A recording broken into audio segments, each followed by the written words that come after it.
आपको पता है ओसामा बिन लादेन इतना पैसे वाला था कि भारत के बहुत बड़े बड़े कारपोरेट से ज्यादा पैसा उसके पास था।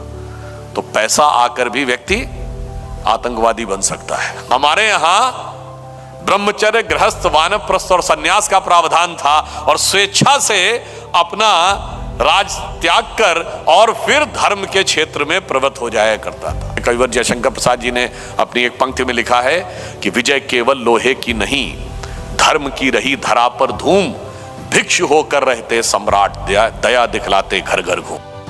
नमस्कार दोस्तों, अगर हमारे पास विद्या हो या न हो, धन हो या न हो, परंतु संस्कार जरूर होना चाहिए, क्योंकि संस्कार ही व्यक्ति को ऊंचा बनाते हैं। इस वीडियो में सुधांशु त्रिवेदी जी हमें यही सीख सिखाते हैं कि व्यक्ति के जीवन पर संस्कारों का बहुत ज्यादा प्रभाव पड़ता है। हम दुनिया के एक इकलौते देश थे जहां पर राजा वो बड़ा नहीं माना जाता था जिसने बड़ा इलाका कब्जा किया, वो बड़ा माना जाता था जिसने बड़ा त्याग किया, चाहे राजा राम हो या राजा हरिश्चंद्र।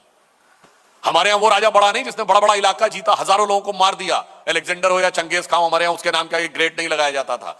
हमारे यहाँ वो राजा बड़ा जिसने बड़े से बड़ा त्याग किया और जरूरत पड़ने पे अपने जीवन, अपने प्राणों की भी बाजी लगा दी, जैसे राजा राम या राजा हरिश्चंद्र, जिसे कविवर जयशंकर प्रसाद जी ने अपनी एक पंक्ति में लिखा है कि विजय केवल लोहे की नहीं, धर्म की रही धरा पर धूम, भिक्षु होकर रहते सम्राट, दया दिखलाते घर घर घूम। दुनिया में बाकी कहीं ऐसी ललक और हविश रहती थी सत्ता की कि कोई कुर्सी पे बैठ जाता था तो तब तक गद्दी पे बैठा रहता था राजा जब तक मर ना जाए या मार ना दिया जाए। सिर्फ हमारे यहां ब्रह्मचर्य, गृहस्थ, वानप्रस्थ और सन्यास का प्रावधान था और स्वेच्छा से अपना राज त्याग कर और फिर धर्म के क्षेत्र में प्रवृत्त हो जाया करता था। उसी प्रकार जिन लोगों के हाथ में धन और अर्थ की शक्ति थी, उन्होंने समाज के लिए जो योगदान दिया, समाज उससे चलता था। मैं पूछना चाहता हूं कि सरकार तो 75-77 साल पहले आई, इससे पहले पाठशाला कौन बनवाता था, धर्मशाला कौन बनवाता था, पौशाला कौन बनवाता था, मंदिरों में भंडारे कौन चलवाता था, शिक्षा की व्यवस्था कौन करता था, उपवन कौन बनवाता था? वही जिनके पास आर्थिक सामर्थ्य थी, यानी जिन्हें हम धनी मानी लोग कहते थे। और आपको शायद पता हो, ये सेठ शब्द जो है ना, ये संस्कृत के श्रेष्ठ से निकला है। जो जितना अधिक दान करता था वो उतना श्रेष्ठ माना जाता था, इसीलिए श्रेष्ठी शब्द से ही अपभ्रंश होकर सेठ शब्द की उत्पत्ति हुई है। और इसीलिए आप देखिए, सिर्फ हम ही एक देश ऐसे हैं जहां आपको 5-5, 6-6, 7-7 पीढ़ी से संपन्न समृद्ध परिवार मिलेंगे, विदेश में नहीं मिलेंगे। कारण जानते क्या है? इसको कोई माने या ना माने, धन जब आपके पास आता है ना, तो धन बहुत सारी विकार और विकृतियां भी लेके आता है। और उन विकार और विकृतियों से आप तभी बचे रह सकते हैं जब उसका परिमार्जन आप धार्मिक और समाज के कार्य में देकर करते रहें, तो वो विकार नहीं आने पाते हैं।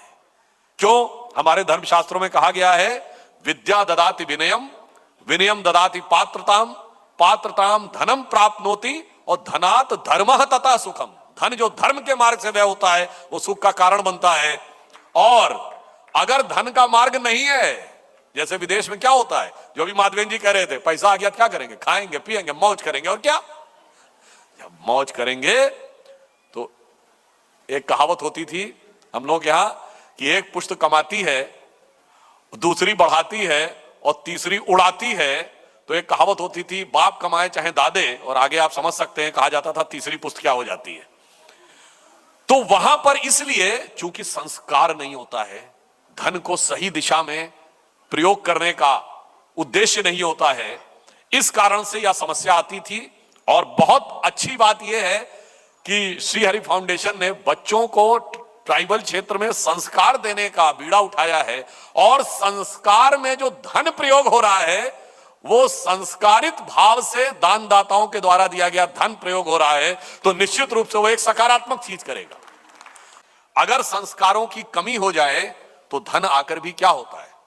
आपको पता है ओसामा बिन लादेन इतना पैसे वाला था कि भारत के बहुत बड़े बड़े कारपोरेट से ज्यादा पैसा उसके पास था। तो पैसा आकर भी व्यक्ति आतंकवादी बन सकता है। इसलिए सिर्फ पैसा खुशी की गारंटी नहीं है। आप कहेंगे बुद्धिमान होना, तो बुद्धिमान होने के बाद अफजल गुरु बन सकता है। बहुत बड़ा चार्टर्ड अकाउंटेंट हो गया तो याकूब मेनन बन सकता है। अगर वो सॉफ्टवेयर का जानकार हो गया तो बुरहान वानी बन सकता है। एरोनॉटिकल इंजीनियरिंग का जानकार हो गया तो क्या बन सकता है? 9/11 करने वाला खालिद शेख या मोहम्मद अट्टा। इसका अर्थ क्या हुआ? विद्या से ज्यादा इंपॉर्टेंट यह है कि विद्या के साथ संस्कार क्या दिए जा रहे हैं,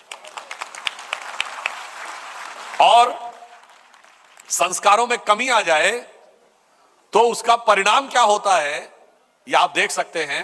अभी हम एक नए युग में देखिए प्रवेश कर रहे हैं। मैं उदाहरण बताना चाहता हूं, आप सबने शायद ध्यान दिया हो, अभी गूगल ने एक घोषणा की है कि उसने अपनी नई क्वांटम चिप बनाने में सफलता हासिल कर ली है, जिसका नाम उसने रखा विलो। और उस गूगल का चीफ कौन है? सुंदर पिचाई, जो भारतीय है। माइक्रोसॉफ्ट का चीफ कौन है? सत्य नडेला, जो भारतीय है। पेप्सी की चीफ कौन है? इंदिरा नुई, जो भारतीय है। इससे पहले मास्टर कार्ड के चीफ अजय बंगा रह चुके हैं, जो इस समय वर्ल्ड बैंक के चीफ हैं। उससे पहले जो सिटी बैंक का चीफ भी इंडियन रह चुका है। अभी प्रीडेटर ड्रोन जो हम खरीद रहे हैं, एग्रीमेंट किया अमेरिका से लेने का, मोस्ट सोफिस्टिकेटेड ड्रोन्स माने जाते हैं, उसको बनाने वाली कंपनी जनरल एटॉमिक का चीफ कौन है? विवेक लाल भारती है। आप सोचिए, दुनिया नए युग में प्रवेश कर रही है और भारत के तमाम लोग अपनी मेधा, प्रतिभा और क्षमता के आधार के ऊपर उन्होंने स्थानों पर हैं जो नए युग में प्रवेश करने वाले विश्व का नेतृत्व कर रहे हैं। और अगर संस्कार विकार में बदल जाते हैं तो हमारे ही साथ हमारा ही एक हिस्सा जो अलग हुआ था, आज उस देश में हमारे यहां इतने बड़े बड़े सीईओ हैं, वहां किसके चीफ हैं? जैश ए मोहम्मद का चीफ है, लश्कर तैयबा का चीफ है, अलकायदा का चीफ है, और बड़े से बड़े आतंकवादी हमारे साथ के पाकिस्तान में हैं, जबकि हम दोनों एक ही हैं, दोनों का डीएनए एक है। संस्कार बदल गया है तो वहां विकार आ गया है, यहां परिष्कार आ गया है, इसलिए यहां उत्थान दिख रहा है, वहां पतन दिख रहा है।